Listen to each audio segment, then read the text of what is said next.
Hey, it's Birdman for Birdman on the Mountain. This is another Shop Local special edition.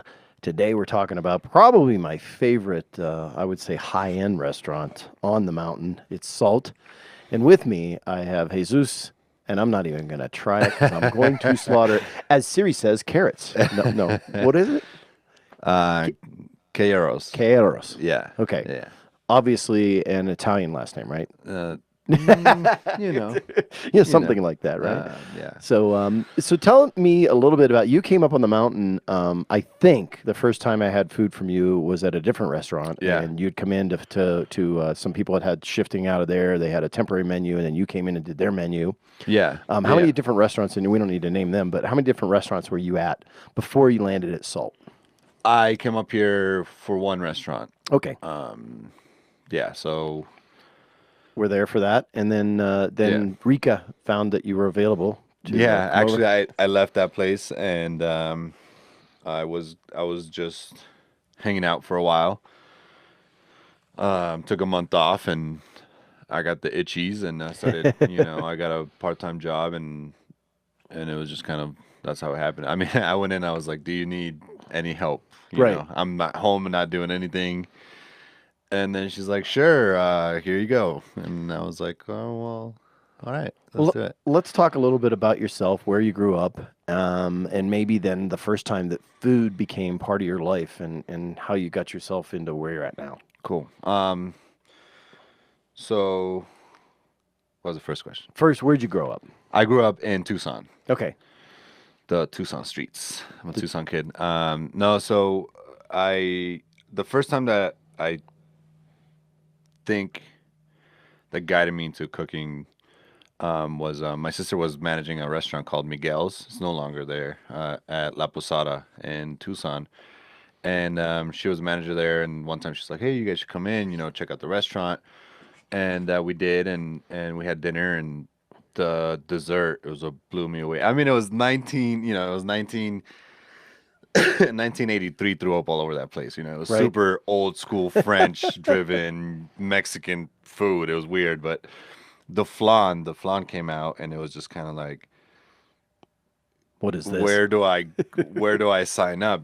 So she got me a job as a dishwasher there, and it was funny, and I took a lot of crap because she was a GM and I was a dishwasher, but That's awesome, though. yeah, so I grinded and wanted to learn. By like a month in, I was working Garmo and I was working Garmage. I was working well, I ended up tournée there, which means like I was doing all the stations. So Okay. which from there on, I mean, just kind of So hopped not around. see that's an awesome starting point. Is a lot of people are like "Oh, somebody worked there, so I came in as a prep cook or something Yeah, like yeah, that. yeah. No dishwasher, and people make fun of dishwashers, but you learn a lot being a dishwasher, Oh don't yeah. you? Oh yeah, no, and especially at that place too, because I used to get the part of my job was to get the mats from like the bartenders and the mats from the kitchen and I mean this doesn't happen often, but the bartenders would tip me out because Right? I would do their stuff. So that was a little, $15 in my pocket. I was like, That's like $1 million. yeah, right. How I old were was you then? 17. I was 17. 17 Yeah, then. right. That was when I was, I yeah, I always say that there's two jobs people should all have to do. And everybody's like, oh, you should do military service, and I think that'd be a great idea. But there's two jobs that really determine if people can understand things, and one is food service, and the other is retail. And if you do food service correctly, you'll get the retail experience. yeah, truly. But if you do retail right, you don't get the food service experience. But dishwashing is a great place at the foundation. Oh You yeah. start to understand how everything works, how people send things back, how people treat things, how you should treat people to get because if you don't treat people with respect as a dishwasher, you're not going to get anything. And if you're getting tips, that means Right, you're doing it right. right. And I mean, at the end of the day, I feel like you should always do it because it is at the bottom of the food chain in that aspect. But I think you should do it just so you know how you felt when there was so much to do, and you know how to manage that. Yeah. And that way you can talk to if you do have a dishwasher or whatever. And don't You look at can you bottom can as manage. meaning the most useless. Look at it as foundation Right, because I absolutely, defy yeah. you to run a restaurant without plates and Yeah. forks and It's knives. the most essential position in the restaurant for sure, but it sucks. So nobody wants to do it. Nobody wants to do it. You know, Exactly. Okay, so Flan, you started at Flan. flan, yeah. Where did you decide to learn? Where did you learn how to cook or to become the chef, and what did you do? What were the steps? So like I said, that was my first. I mean, I started my first job at 15 was McDonald's, like most teenagers out there, and my mom was like, "You better get a job," type thing, and even then, I was always, for some reason, I was always cool with everybody, and I was always cool with like the older people. So I started as not it was like the maintenance manager type dude. So I knew how to take out all the orange machines and all the ice cream machines. Took all that apart. Like I was always doing not the regular stuff. I was Right, always doing right, right, more. right. So when I started cooking, essentially it was the same thing happened, and I would walk into a kitchen and say, "Who's the best?" and go up to them and just kind of mess with them a little bit, and then I'd say by next week I'll be better than you. So Yeah. then I started, gaining speed, gaining knowledge, and then one day I was at the hub downtown. We opened the hub downtown Tucson, Right. and so we didn't open it, but helped open anyways. Right. And the chef there's like, dude, I got I got plans for you, da da da, and I said I want to go to school, and he's like, I will not hold you back. I ended up going to Scottsdale, Cordon Bleu The Cordon back Bleu then. Yeah, Culinary School. Yeah, Okay. CI for some people, some old schoolers out there, and so yeah, that's what I mean. Graduated there and did a couple rounds in the valley. I did I was working at T Cooks at the Royal Palms. That was basically culinary boot camp for me. I mean, kids don't do this, but we used to pop caffeine pills because it was so intense. But and then from there on, I mean, that was basically the foundation from cooking Right. for me. Anyways, that was culinary boot camp, and then from there it was just kind of like, okay, you can do it. You can make yourself from this base. Okay, so let's skip some steps, and we're going to come right up to salt, Okay. and we're going to talk about salt's had an established menu, had a lot of items that were there, and had people had put their fingerprints on it. Oh yeah. But you came in and you put first of all your fingerprints on dishes that were already there. You removed some dishes, which is okay. I'm not going to pick on you about it. And then Yeah. you've added some other things. So tell us what you've done to the menu, and we're gonna add some video into this Okay. to show some of the things that are going on. I'm gonna stop up a little later from this interview, but talk about it. So when I first came to Salt, I talked to the owner Rika, and she was like, I need help. Right. And I was like, okay, well, I'll help you and let's do this. And I was like, but you're doing it wrong. She came to me and she said, we want a younger approach. We want, just a younger outlook on things. And I think she kind of looked at me as like a key Right. to that.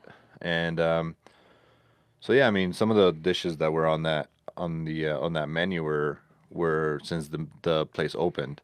So we decided to create a menu that was more affordable, first of all, to attract more locals and a younger crowd, something that's affordable so people can eat more than once a year. Right. Because that was the destination restaurant where you go for an anniversary or a birthday, and I wanted to change that into I can actually afford this. Right. So that was the main approach on this first menu that we dropped, and we started a pasta program. We did a shitara, which is a square noodle.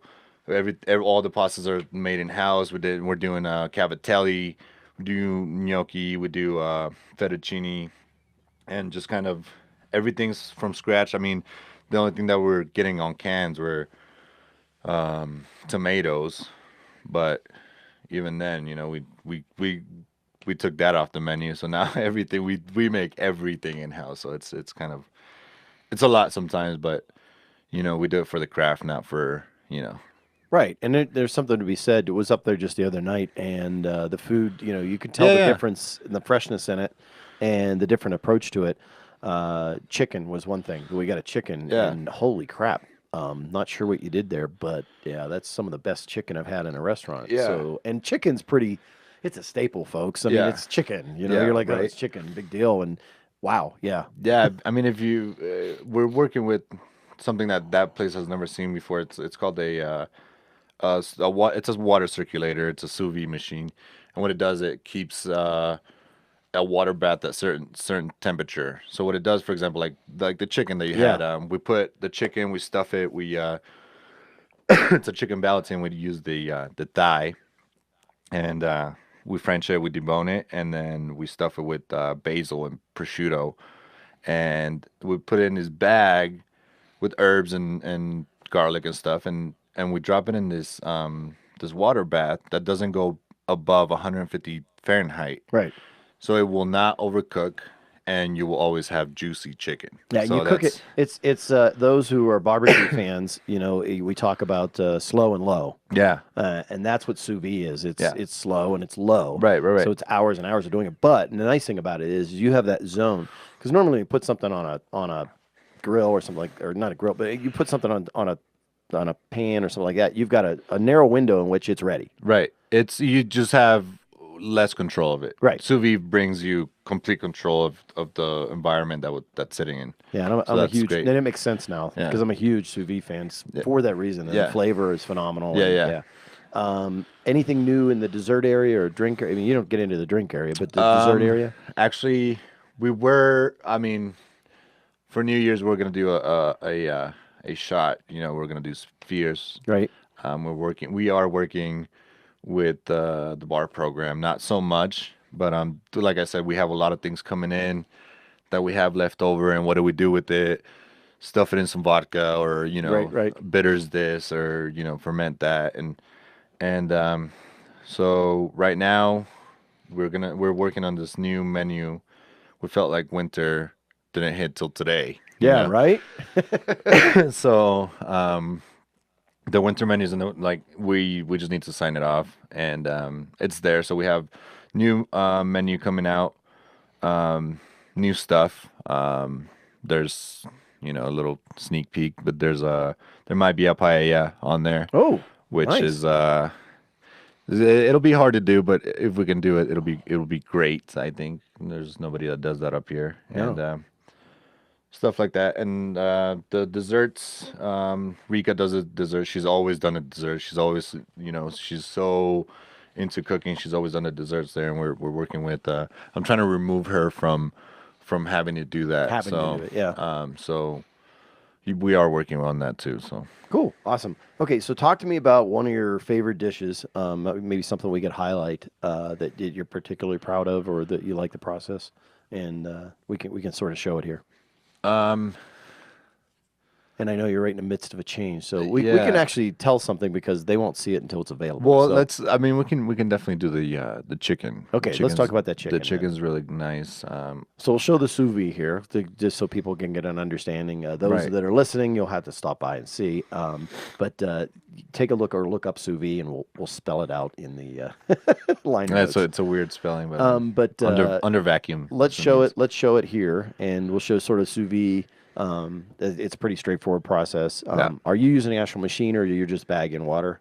Just steel No bagging water? machine. We have Okay. a cryovac machine, Okay. and it's amazing. The things, you can throw some pickles on there. You Yep. just do vinegar, salt, sugar, simple pickle. You close it, and you have pickles in a minute and a half. So it's amazing. That thing's amazing. Very cool. So you put it in a bag, Mhm. you seal it with the machine, and then like I said, you put it on there. You put it your temperature. We do it at 150, so 66 Celsius for an hour, Right. and you're ready to go.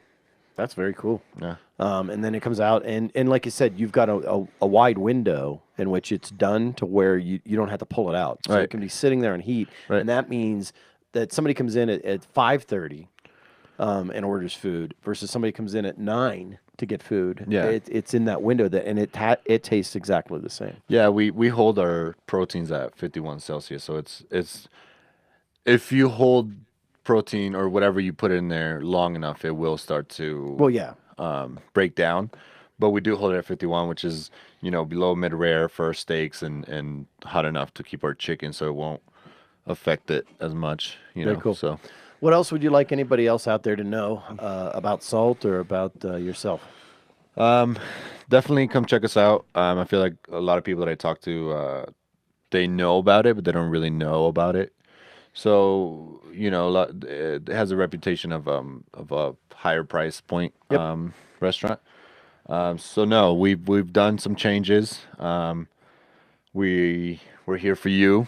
We're trying to push the envelope in the cooking aspect. So I mean, if you want good food without being, you know, super pretentious about it, that's what we're here to do. So Very good. Awesome. So that's Salt. Obviously, you can get the contact information down there. They are open. Now, are you closed any of the days? Are you closed Sunday or Monday? right now, winter hours are 5 to 8 on the weekdays and 5 to 9 on the weekends. Closed Sunday, Monday. Yeah. Okay, cool. So normal restaurant kind of thing that Sunday, yeah. Monday, which is cool. Make sure you check them out.